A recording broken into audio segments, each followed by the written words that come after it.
Hello, everyone.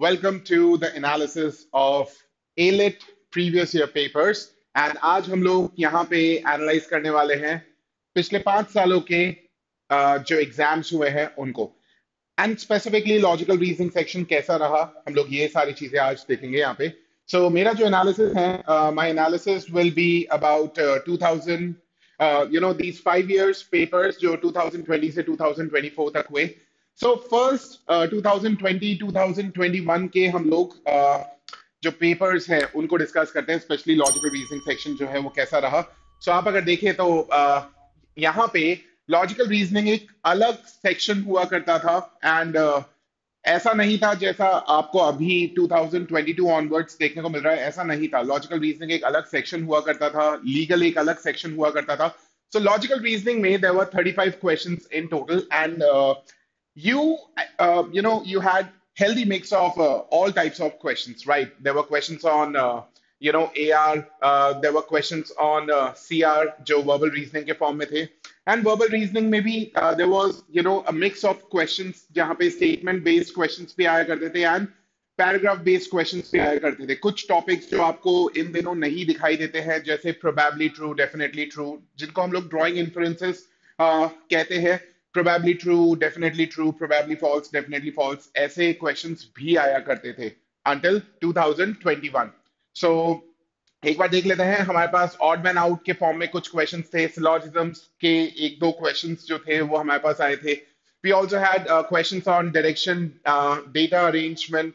There were questions on blood relation clocks, calendar. In short, analytical reasoning was as important as critical reasoning, right? And verbal reasoning के आपके पास 6 questions थे in the form of you know there were some questions in the form of statement-based arguments and some questions were in the form of paragraph-based. So in total आपके पास इस तरीके से कुछ questions देखने को मिले थे coding, decoding, puzzles यहाँ से भी आपके पास questions आए थे 2021 was not very different and 2021 में जो आपने AR के टॉपिक्स प्रीवियस ईयर में नहीं देखे थे वो आपको यहाँ पे देखने को मिले थे there were questions from series उसके बाद पैसेज एंड स्टेटमेंट फॉर्म में आपके पास क्वेश्चंस थे there were set of words and statement arguments भी थे स्टेटमेंट बेस्ड आर्ग्यूमेंट्स कंक्लूजन उसके बाद स्टेटमेंट एंड इन्फ्लुएंसेस जो कि सेम ही होता है बट देन उन्होंने वहां पे क्वेश्चंस अलग फॉर्म किए थे then there were questions on arrangement there were questions on assumption again ये statement के form में ही आए थे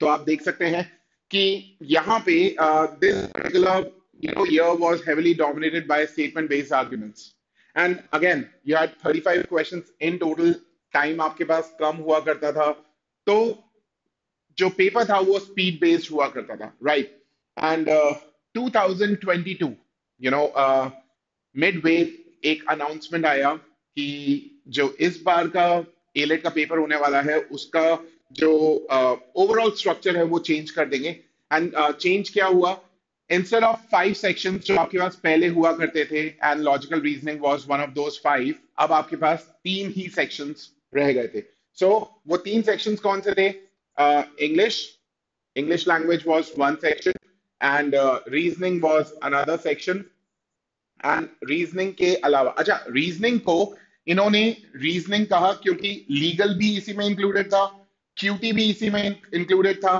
क्रिटिकल रीजनिंग भी इसी में इंक्लूडेड था एंड एनालिटिकल रीजनिंग भी इसी में इंक्लूडेड था so English reasoning and third was GK so instead of 5 you had 3 sections on 2022 A-Level.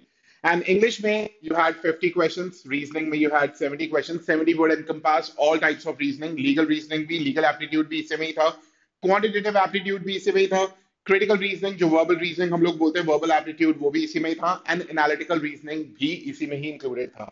And बचे हुए questions थे जीके के सो ये एक चेंज हमें देखने को मिला था एंड ये एक मेजर चेंज था मेजर ओवरऑल था so let me take you to 2022 में आप अगर देखें मेरा एनालिसिस जो है वो लॉजिकल रीजनिंग तक लिमिटेड है सो 70 क्वेश्चंस ऑन रीजनिंग पार्ट देखते हैं उसमें क्या क्या आया था यू हैड 55 क्वेश्चंस मतलब जो ये मेजर चेंज 2022 में अनाउंस हुआ था उसके बाद reasoning section has been dominated by verbal reasoning so verbal reasoning आप इनफैक्ट 2023 का जो एलिट का पेपर है, 2024 का एलिट का पेपर है, उसका भी हम लोग एनालिसिस करेंगे। वहां पे आपको देखने को मिलेगा दैट वर्बल रीजनिंग जो है वो हेविली डोमिनेट कर रही है इस सेक्शन को। एंड वर्बल रीजनिंग में कौन कौन से क्वेश्चन आए वो हम लोग अभी डिस्कस करेंगे।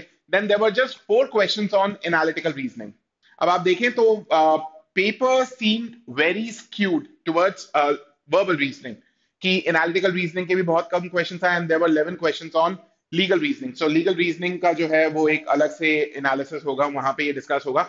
मैं इन दोनों को डिस्कस कर रहा हूं। एंड ज्यादा टाइप ऑफ क्वेश्चंस भी हमें देखने को नहीं मिले। There were questions on data arrangement, right. So and verbal reasoning की बात करें तो देखते हैं कौन कौन से क्वेश्चंस हमको वर्बल रीजनिंग में देखने को मिले। वर्बल रीजनिंग में there were mix of paragraph based questions and statement based questions. There was no mention of passage based questions जो हमें क्लैट में देखने को मिलता है। So para based assumption की बात करें, there were 13 questions on assumption. Statement assumption की बात करें, there were 16 I mean 3 questions. So in total अगर मैं केवल assumption की बात करता हूं तो assumption अपने आप में 16 questions लेके बैठा था। ये इंपॉर्टेंट इसीलिए भी है क्योंकि आगे वाला एनालिसिस जो है वो भी हम लोग एक बार देखेंगे एंड देखने को मिलेगा कि assumption जो है वो heavily dominate कर रहा है।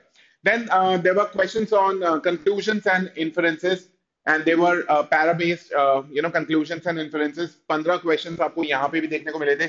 Strong and weak argument, these were statement-based questions, and यहाँ पे आपको वो जो क्वेश्चंस आते हैं, यस आपको ढूंढना होता है कि is this statement strong, and आपको उसका रीजन देना होता है। So they were in the form of statement based questions. Then there was there were 2 questions on strengthening the argument. Syllogism again बहुत हेविली डोमिनेट किया इस बार सिलॉजिज्म ने।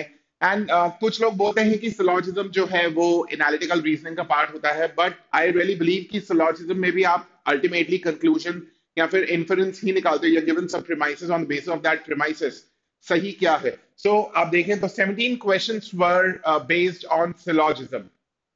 हो सकता है कि 2023 में आपको ये नंबर नीचे जाता हुआ दिखाई दिया, but then this number again went back up in the year 2024। वो हम लोग आगे वाले एनालिसिस में देखेंगे। सो सिलॉजिज्म में सिलॉजिज्म के 17 क्वेश्चंस आपके पास आए थे, एंड इसमें से एक सिलॉजिज्म ऐसा था, एक सिलॉजिज्म का क्वेश्चन जो था वो ऐसा था जहां पे क्रिटिकल रीजनिंग भी अप्लाई हो रही थी, प्रॉपर क्रिटिकल रीजनिंग भी अप्लाई हो रही थी। So it was a very lengthy question. And syllogism जो आए थे, जो कन्वेंशनल क्वेश्चंस हम लोग सॉल्व करते हैं वैसे नहीं थे। इनका आर्ग्यूमेंट्स का लेंथ जो था वो थोड़ा सा ज्यादा था, and there were multiple inferences given to you, and आपको उसमें से आइडेंटिफाई करना था। Then there were also, there was also a question on method of reasoning. Method of reasoning जो bold face arguments के साथ चलता है, एक वैसा भी question था, and there were some questions on statement conclusion as well. So in short, this particular section was dominated by verbal reasoning, and verbal reasoning में भी आपको assumptions and conclusions ये दोनों टॉपिक्स जो हैं वो डोमिनेट करते हुए दिखाई दिए। सो आउट ऑफ 55 अगर देखें तो 16 क्वेश्चंस इसके, एंड 16 क्वेश्चंस लगभग कंक्लूजन्स एंड इन्फरेंसेस से आपको देखने को मिले थे। And syllogism formed another 17 questions. So अगर आप देखें 32, 39, 49 क्वेश्चंस तो आपके पास इन तीन टॉपिक से ही आ गए थे out of 55 verbal reasoning questions. So paper was a little bit skewed, but to everybody's surprise, 2023 का जो पेपर आया था, it was a major change. Although the paper was true to the structure that was promised कि verbal reasoning section में 70 questions जो है वो test किए जाएंगे, and 70 questions ही आए थे। But एक चेंज ये देखने को मिला था कि इंग्लिश एंड जो रीजनिंग का सेक्शन था उसे मर्ज कर दिया गया था, एंड इंग्लिश को कहा गया था पार्ट ए एंड रीजनिंग को कहा गया था part B. So there was a passage in, यहाँ पे हमारे पास 10 पैसेजेस आए थे, हर एक पैसेज पे 12 क्वेश्चंस थे। 12 में से first 5 questions pertain to English, and the other 7 questions pertain to reasoning. अब वो रीजनिंग के जो क्वेश्चंस थे वहां पे ए आर भी आ गया था, वहां पे सी आर भी था। इस तरीके से देयर वर 10 क्वेश्चंस, एंड एक ही पैसेज पे there was part one, I mean part A and part B. आप अगर देखेंगे, एंड मैंने जो यहाँ पे ये एनालिसिस किया हुआ है, ये पर्टिकुलर एनालिसिस जो है वो एलिट की मास्टर सेट से लिया हुआ है। सो मास्टर सेट में अगर आप देखेंगे, देयर वाज, अब ये सिलॉजिज्म आपको दिख रहा है कि सर पैसेजेस तो इस बार सिलॉजिज्म पे भी आए, but then syllogism, I mean questions तो इस बार सिलॉजिज्म पे भी आए, बट ये सिलॉजिज्म पे क्वेश्चंस नहीं थे, there was a passage on syllogism.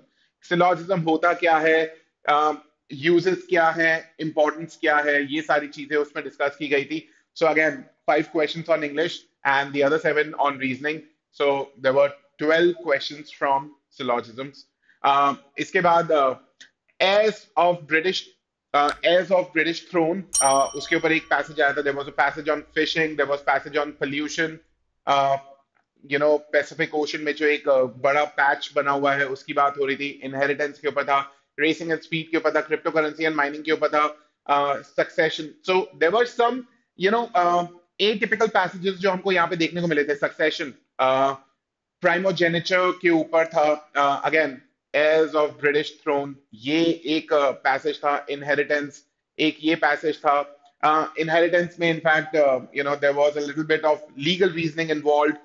Navigation of tools, this was still okay. Rights over property, again legal angle भी यहाँ पे involved था. So passages भी atypical थे, and जैसा मैंने बोला, it was a shocking major change. ये जो change था, it was shocking for everybody because starting के कुछ मिनट्स तक तो स्टूडेंट समझ ही नहीं पाए कि उन्हें करना क्या है, but once they understood, they got the hang of the paper section, they started solving it, and यही रीजन था कि इस बार का जो कट ऑफ था वो भी थोड़ा सा डिप हो गया था. Right. So paper was eccentric, ऐसा पेपर देखा नहीं गया था. आगे देखते हैं यहाँ पे कौन कौन से क्वेश्चंस हमें देखने को मिले थे वर्बल रीजनिंग में. There was just one question on assumption. Assumption के ऊपर केवल एक ही क्वेश्चन था. पिछले ईयर में हमें अजम्पशन बहुत ज्यादा देखने को मिला था. इस बार अजम्पशन का केवल एक ही क्वेश्चन था. There were 3 questions on parallel reasoning, 31 questions on conclusions and inferences. बहुत सारे पैसेजेस पे सीधा सीधा बस आपको इन्फर करना था. This is what has been given, or what can be inferred on this particular information. So there were direct questions on conclusions and inferences. जिसको पैसेज समझ में आ गया उसके लिए आंसर आइडेंटिफाई करना आसान था, but the challenge lied in understanding the passages. So again paper जो था वो थोड़ा सा डिफिकल्ट था. मैं इसको particularly on the difficult side मानता हूँ. एनालिटिकल रीजनिंग के there were 24 questions, and 24 questions में ब्लड रिलेशन भी आया, डेटा अरेंजमेंट भी आया, कोडिंग डिकोडिंग भी आया. ये सारे टॉपिक्स जो थे वो टेस्ट किए गए थे. एंड कैसे, आपके दिमाग में भी आ रहा होगा कि सर कैसे पैसेजेस के ऊपर ये जो क्वेश्चन है वो बनाना पॉसिबल है. सो उन्होंने क्या किया था, उन्होंने पैसेज रख दिया था.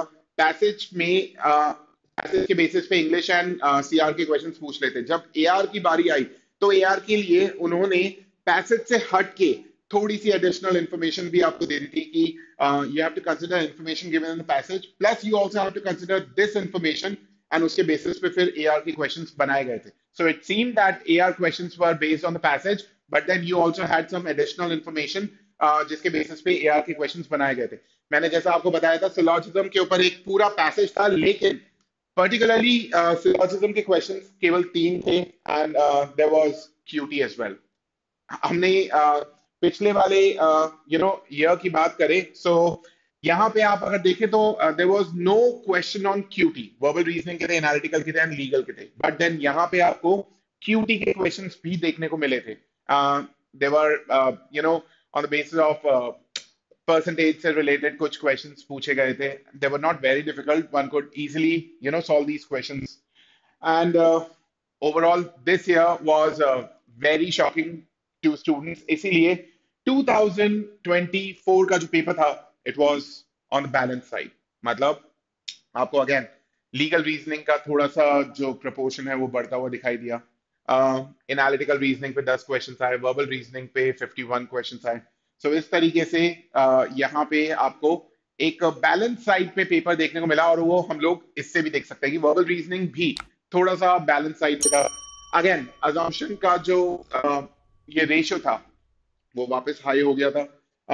कंक्लूजन्स एंड इन्फरेंसेस, जितने अजम्पशन आए उतने ही कंक्लूजन्स एंड इन्फरेंसेस आए थे. एंड स्टेटमेंट बेस्ड क्वेश्चन केवल एक ही था. इनफैक्ट टुवर्ड्स द एंड आपके पास एक पैसेज भी आया था, जिसके बेसिस पे आपको कुछ इन्फरेंसेस के क्वेश्चंस जो थे वो आंसर करने थे। एंड यहाँ पे मैं कहूंगा कि 2024 का जो पेपर था वो बड़ा ही बैलेंस्ड पेपर था। यहाँ पे आपके पास एक क्वेश्चन जो था स्टेटमेंट बेस्ड का भी देखने को मिला था। You also had para based questions, and एक क्वेश्चन जो था वो पैसेज के बेसिस पे भी था। It was a lengthy argument, and एक आर्गुमेंट पे आपके पास मल्टीपल क्वेश्चंस थे। वो सारे के सारे इन्फरेंसेस के क्वेश्चंस थे, एंड दो क्वेश्चंस उसी पे ही लीगल के भी बना के दिए गए थे। सो लीगल के ओवरऑल 9 क्वेश्चंस थे, एंड दो क्वेश्चंस उस पर्टिकुलर पैसेज से आए थे। एंड एनालिटिकल रीजनिंग के 10 क्वेश्चंस यहाँ पे आपको देखने को मिले थे। एंड एआर के जो टॉपिक्स थे वो ही same, data arrangement, blood relation, coding, decoding, ये सारे क्वेश्चंस जो थे वो आपके सामने आए थे वहां पे। सिलॉजिज्म वापस आप अगर देखें तो इस बार इसका जो वेटेज था वो बढ़ गया था। There were 14 questions on syllogism, but 2024 में 2022 में जैसे सिलॉजिज्म के क्वेश्चंस आए थे where arguments were pretty big, वैसा नहीं था। They were pretty normal to attempt, and ज्यादा डिफिकल्टी नहीं थी। And there were also questions on strengthen and weaken, जो हमें 2022 में कम देखने को मिले थे। सो मैंने आपको बताया कि ओवरऑल 2024 का जो पेपर है that was more on the balance side, and ज्यादा यहाँ पे सरप्राइजेस देखने को नहीं मिले, एंड प्रॉब्ली इसीलिए कट ऑफ जो था वो वापस अपने लेवल पे भी चला गया था।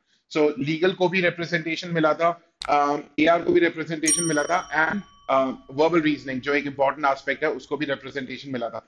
एंड जैसा हम लोग क्लैट पे देखते हैं कि आपके पास अजम्पशन एक मेजर सोर्स ऑफ क्वेश्चंस बन के आता है, तो अजम्पशन यहाँ पे भी इंपॉर्टेंट था, 2022 में भी इंपॉर्टेंट था। इन्फरेंसेस मैंने क्लैट के एनालिसिस में भी बताया था कि इन्फरेंसेस जो है they play a very important role. यहाँ पे भी आपने देखा they were you know the number was very high, and CLAT में भी यूजुअली ये हाई रहता ही है। 2022 में भी इन्फ्लुएंसेस काफी ज्यादा थे। सो हम 2025 का पेपर जो है वो कैसा एक्सपेक्ट कर सकते हैं?